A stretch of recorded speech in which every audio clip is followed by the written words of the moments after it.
everyone. Welcome to the Turnbuckle Tavern's YouTube page and our Tuesday exclusive show, Power Trip. And we're going to be going over again. Last week we didn't have an episode because there was what was the name of the show? Power Surge. Power Surge, and that was a recap show, right? Yeah, they had some new promos and interviews, and I think they had a match, but it was more of like a stopping point in between powers. Yeah, so we're back this week with our YouTube exclusive show, Power Trip. And before we get into that, make sure you guys are subscribing to the YouTube page. Click the bell up in the corner so you know when we're coming at you with new material. You can also find us on Instagram at Turnbuckle Tavern, Twitter at Tbuckle Tavern, ProWrestlingTees.com/tavern to get yourself a t-shirt. And you can find all those links down in the bottom in the info below the episode. Yeah. And then make sure you guys are following the Pod Foundation. Also, it's a few different podcasts that we're partnered with, and it's a lot of fun over there too. Yeah. Chick Foley, Extra Cooler, Pyramid Wrestling. Go check them all out on all social media platforms. And I believe they're on YouTube as well. I just sent Pyramid Wrestling an eBay link for an NWA Lex Luger Galoob that popped up on eBay. And I haven't seen one pop up on there for a long time. It's just right now the guy's wanting a lot of money for it. As always. Yeah. He's charging too much. But yeah. But yeah, we'll go ahead and get into this week's Power, where we started off with Murdoch.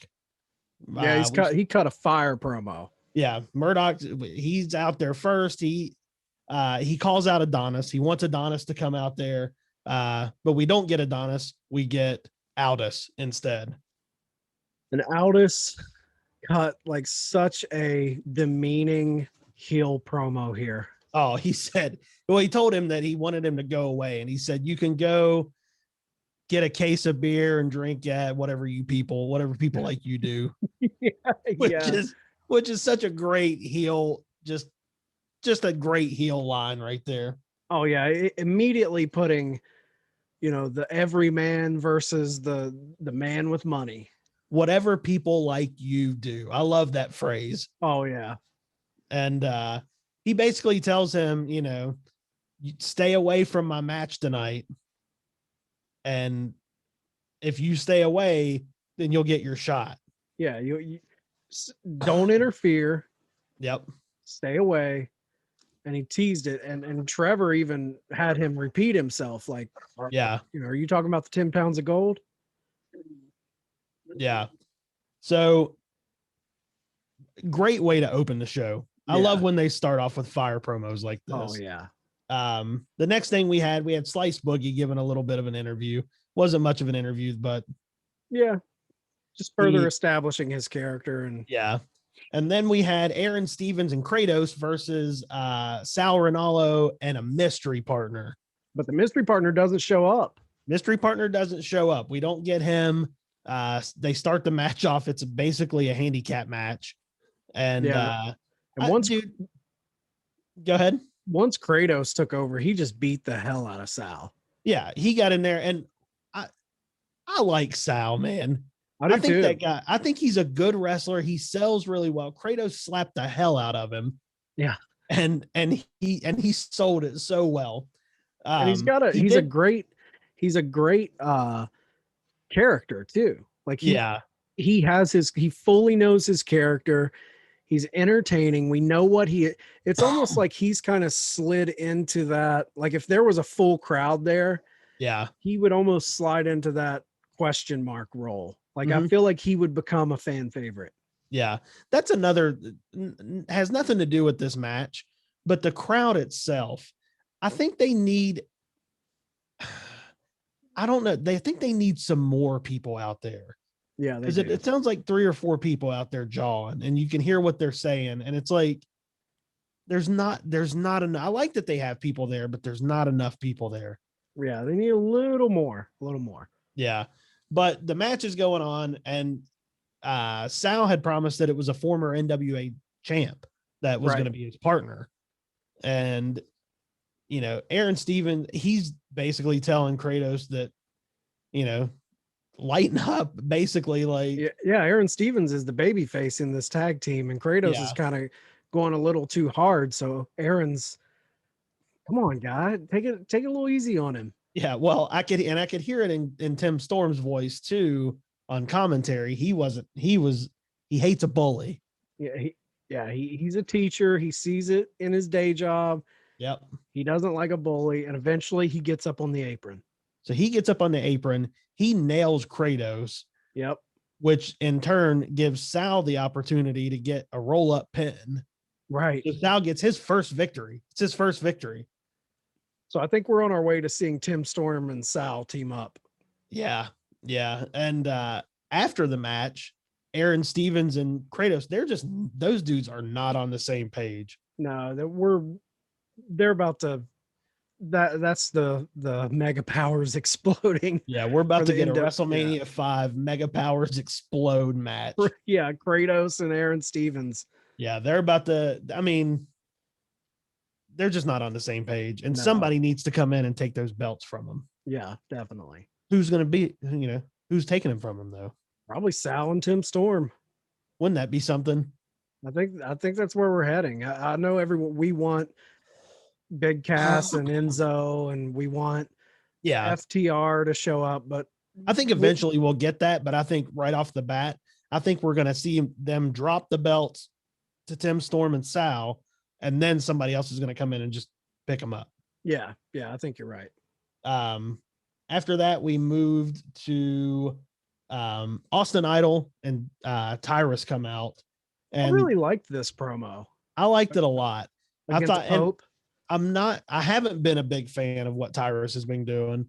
But I liked the way he did the promo where he was leaning on the interviewer? Pal. Yeah. So he was leaning on him and he kept asking him if he was okay. And you could tell he was, freaked out that this big guy's. Yeah. And he was, hold the mic up. So they went back and forth talking about their time starting with each other. And that's what I liked about it. This was a very personal promo between Pope and Tyrus. Yeah. He talked about how, he came up and Pope had already been there. So he was learning under Pope, but Pope wasn't flying too high right at that point. So he's still giving the little digs. Yeah. He's like, we knew he couldn't fly that high. Like he was going to take him as far as he could, but he wasn't going to take him to the top. Yeah. And basically he's saying, that belt doesn't belong to you. That's Austin Idol. Austin Idol created that belt. That's his. That's his. And Pope tells him, he said, you have to earn your opportunity. He said, I don't give opportunity, it's not fair. You got to earn your opportunity. Right. So there's a match in the ring that's getting a one-on-one match. It's about to happen. Well, Tyrus just injects himself into the match. He turns it into a triple threat.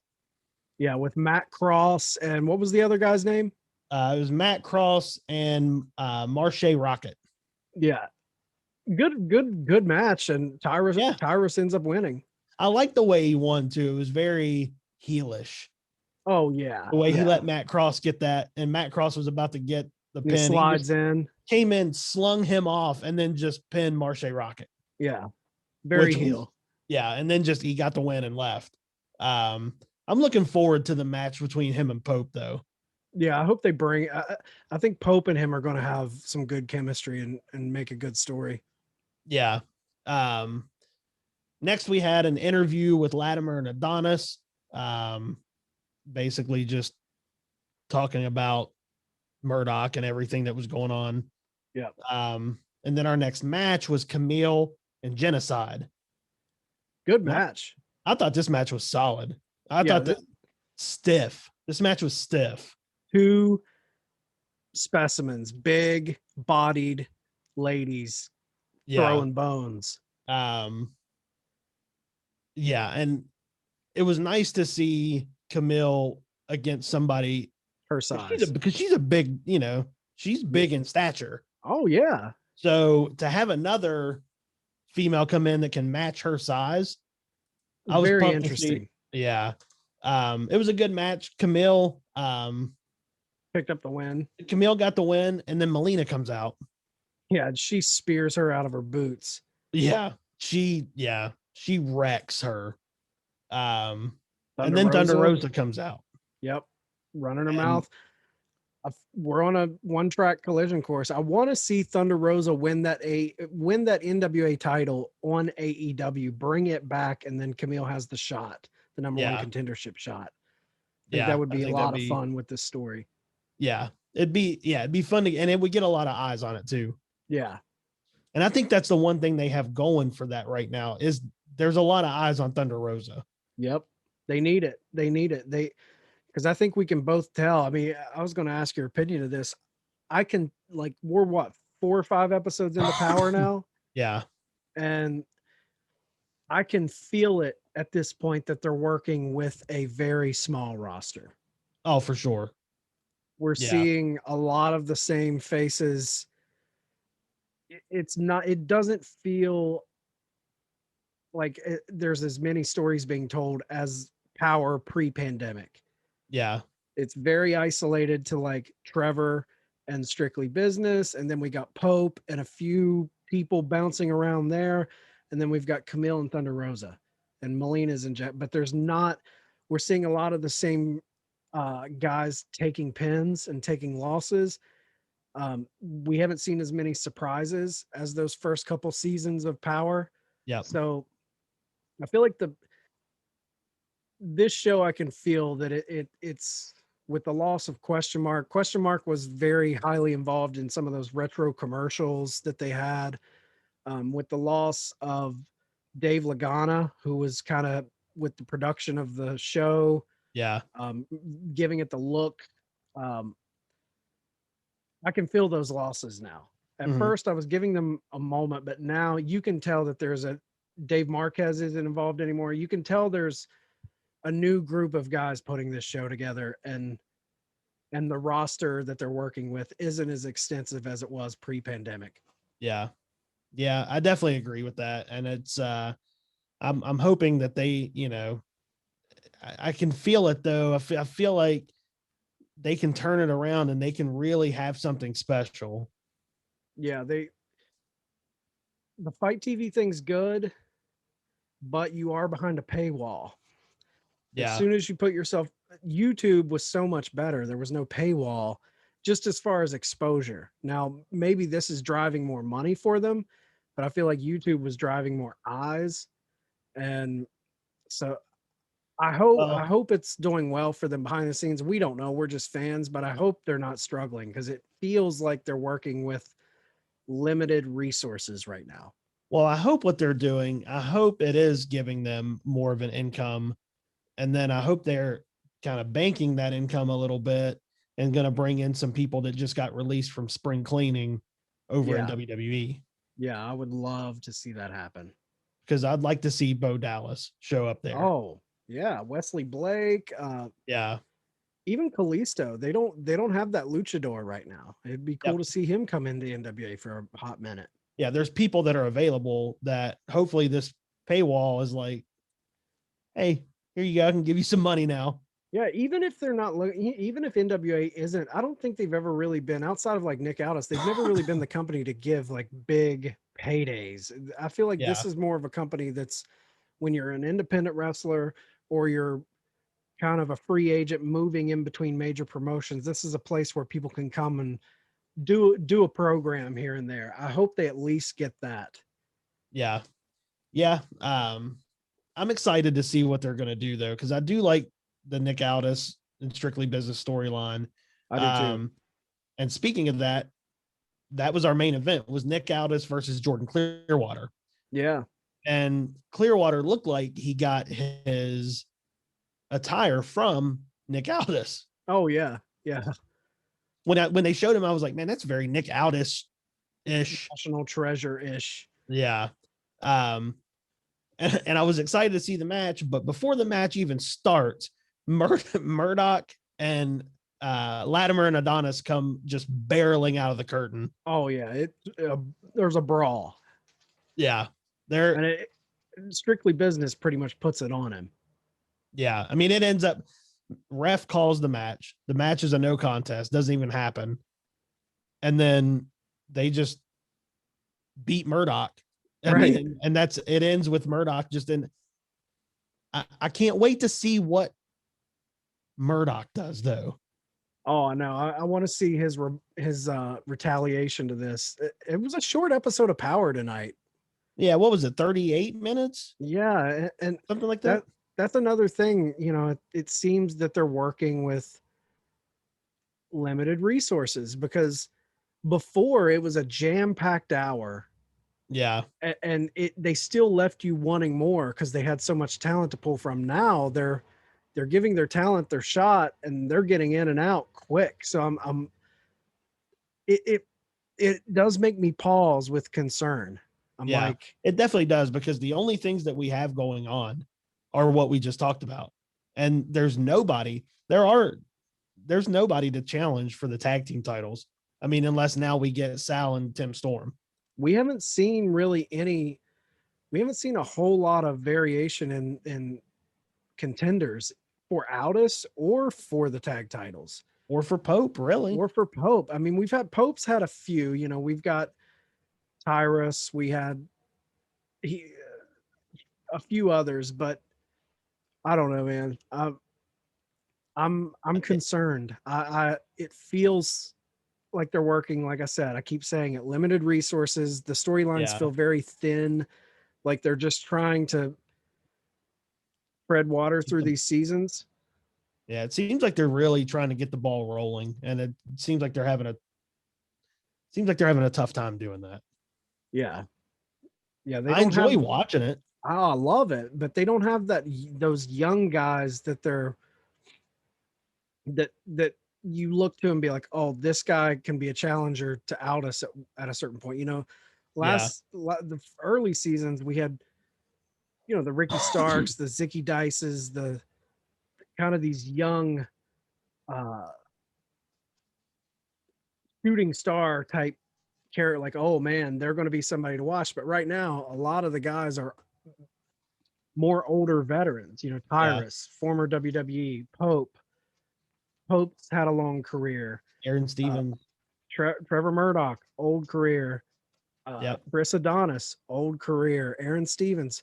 So we don't have any of those young, hot prospects. And the ones that we do, like Slice Boogie and Jordan Clearwater, Jordan Clearwater is taking a lot of L's. So, and they haven't really gave him a mic to show who he is. Slice Boogie, they're trying with, so we'll see where that goes, but I'm concerned. Yeah, it is. It does leave a little bit of concern on the table for sure. And we'll continue to pull for them. Oh yeah. Because I want to see NWA. I want to see them succeed. And I know that they can succeed. And there is talent out there. They just got to go for it.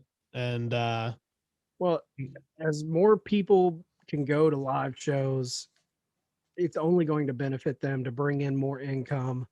Yeah. I have hope. I love NWA Powerrr, so I have hope. Yep. And we ain't going to give up on it, because you're going to see us every Tuesday, and that's going to wrap us up for this week. But again, every Tuesday, come hell or high water, we're going to be reviewing Powerrr. So, again, find us on Instagram and Twitter. Make sure you guys are following on YouTube. Make sure you're hitting subscribe, and we'll be back with you on Tuesday for more Powerrr Trip.